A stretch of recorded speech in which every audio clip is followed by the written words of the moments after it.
Guys, sa ating mga ka-YouTubers at sa ating mga subscribers at followers, hello sa ating lahat, ang kapayapaan ng Diyos sa ating lahat.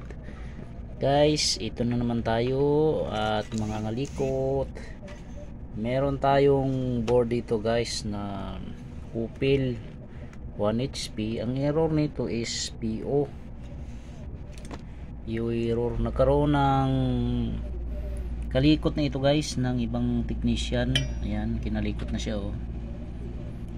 Ito guys oh, kinalikot. Yan, hindi siguro natsambahan. Nagkaroon na shorted guys yung ating galing dito sa 5 volts ang ground niya papunta rito sa ating IPM, naka short. Kaya yun, may nakita akong resistor na pinalitan ko guys. Pinalitan ko na rin to oh.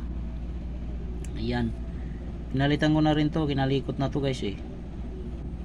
Yan, at hindi niya natsambahan. Pag ganito kasi guys, pag PO dapat i-check natin maigi yung mga resistor papunta rito sa IPM natin. Yan,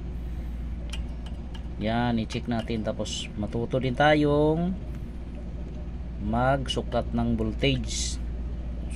Sukatan natin yung voltahe, yung ating IPM kung kumpleto. Yan, dapat may makukuha tayong voltage yan, yung 5 volts, para sure ball kayo na good ang inyong board, na yung PO nya masosolve.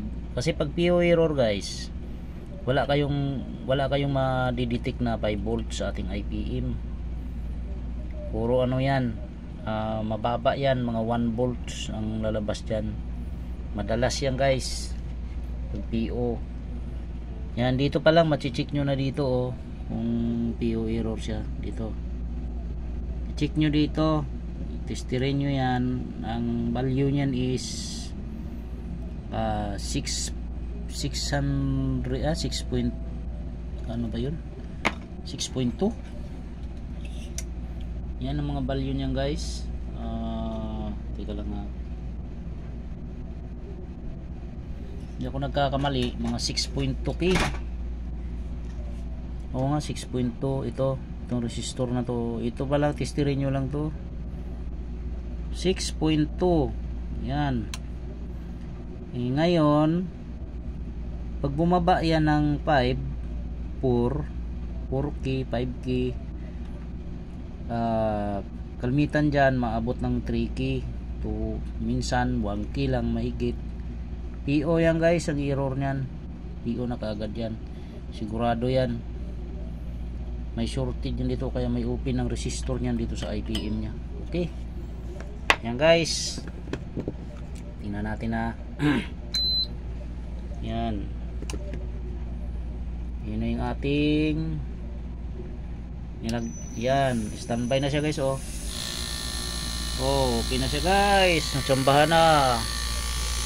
Ayan, gumagana ang ating board. Yan, sunod natin yung guys, daikin. May carrier pa tayo oh. Salamat sa Diyos guys. Kung bago ka pa sa aking channel, isang like naman yan guys, paki-subscribe na rin yung aking video, at share nyo na rin guys para sa iba ko pang mga videos ni upload. Salamat sa Diyos, sana may natutunan kayo guys. Okay.